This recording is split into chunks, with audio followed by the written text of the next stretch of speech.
ये जो प्रोग्राम है, हमारा जो लीगल लिटरेसी कैंप रहते हैं और वो लीगल अवेयरनेस प्रोग्राम रहते हैं, उसी का एक भाग है। ये नालसा मालसा और अपना डालसा के वजह तरफ से ये प्रोग्राम अरेंज करते हैं। और ये प्रोग्राम में जो भी आज का जो प्रोग्राम है, ये प्रोग्राम में अपन HIV के बारे में, ट्राइबल पीपल के बारे में, ट्राइबल्स के राइट के बारे में थोड़ा थोड़ा सब्जेक्ट लोगों को मालूम होना चाहिए, इसलिए प्रोग्राम आयोजित किया है। ये प्रोग्राम में अपना नमो हॉस्पिटल के जो सुप्रिटेंडेंट है, वो मैडम ने भी अपना कोऑपरेशन दिया है। तो ये प्रोग्राम में हम इतना ही कह सकते हैं कि जो भी पर्सन सफरिंग फ्रॉम HIV, दो शुड नॉट, दो उनको अलग नहीं किया जा सकता। उनको अगर सर्विस करता है तो वो आदमी को उस सर्विस डिपार्टमेंट से निकाल नहीं सकते। जो आदमी फैमिली में है तो उसको फैमिली अलग नहीं कर सकती। कि इसीलिए ये उनको मालूम होना चाहिए कि अगर जो he is suffering from HIV, तो उसके कुछ राइट्स हैं। वो राइट का प्रोटेक्शन करने के लिए हमारा ये आज का प्रोग्राम उसको मालूम होना चाहिए। इसके लिए थोड़ी सी जानकारी देने का प्रयास किया है आज।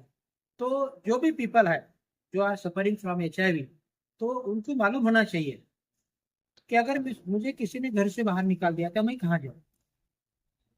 अगर समझो कंपनी का आदमी तो मैं कहाँ जाऊँ, तो उसको मालूम होना चाहिए कि नहीं, ऐसा निकाल नहीं सकते, मेरे को अपने फैमिली से अलग नहीं कर सकते। इसी के बारे में थोड़ा थोड़ा जानकारी देने का हमने प्रयास किया है। दूसरा जो ट्राइबल एरिया का जो है, अभी मैंने बताया कि जो ट्राइबल लोगों के कुछ राइट है, कि उनकी प्रॉपर्टी के कुछ अलग राइट है। अगर उसको कोई भी कोर्ट से उसके राइट से अलग नहीं कर सकता। जो ट्राइबल लोग हैं उनके लिए हमारे कोर्ट में तो अगर कोई केस दाखिल करना है तो उसके लिए कोर्ट फीस भी माफ है, उसको कोर्ट फीस भी नहीं है। तुम्हारे यहाँ बहुत सारे ट्राइबल एरिया में अलग अलग छोटे छोटे से जाति है, उसको भी हम 1 रुपया भी फीस अपने कोर्ट के तरफ से लगाते नहीं। अगर विदाउट एनी शुल्क, निःशुल्क सेवा हम देते हैं उसको। अब एक राइट मुझे उसका राइट है और वो अपने ट्राइबल राइट में उसको ये प्रोटेक्शन दे दिए है। तो अपना जो कॉन्स्टिट्यूशन है, तो कॉन्स्टिट्यूशन सबका हक ध्यान में रखते हुए ये अलग अलग एक्ट बनाते हैं। कि समझो इधर ट्राइबल कम्युनिटी है, ट्राइबल कम्युनिटी के लिए एक्ट है, तो एक्ट का मालूमात कैसे होना चाहिए, तो हमारे ऊपर जिम्मेदारी दे दी है कि नहीं, तुम लोगों को बताओ कि वो उनका राइट है। और लोगों को मालूम होना चाहिए कि अपना राइट है, अगर कोई उसको राइट नहीं दे रहा तो आपको कोर्ट की तरफ जा सकते। सर एक प्रॉब्लम, अगर कोई पीड़ित व्यक्ति को तकलीफ दे रहा है, जो भी पीड़ित है, संक्रमित है, पीड़ित, तो उसके ऊपर पनिशमेंट का प्रोविजन।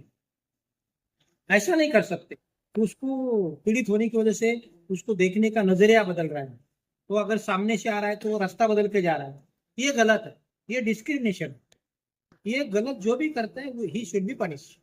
ऐसा प्रावधान अपने लॉ में बनाया है। इसीलिए ऐसे पर्सन को अपन पनिशमेंट दे सकते हैं। जैसे अकेला आदमी है, इंडस्ट्री में काम कर रहा है, अगर उसको उसके जो कलीग्स है और उसका जो डायरेक्टर है या कंपनी का ओनर है, वो उसको संक्रमण हो गया, निकाल नहीं सकते।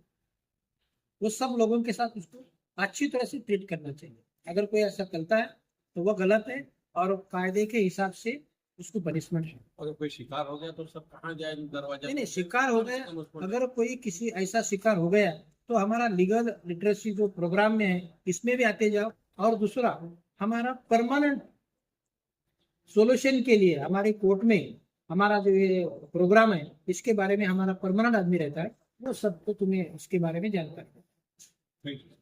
हमारा लीगल एड और न्याय सबके लिए इसका एक सेपरेट ऑफिस हमारे कोर्ट में है। कभी भी आ जाओ और कोई भी तकलीफ हो तो बता दे जाओ, हम तुम्हें हेल्प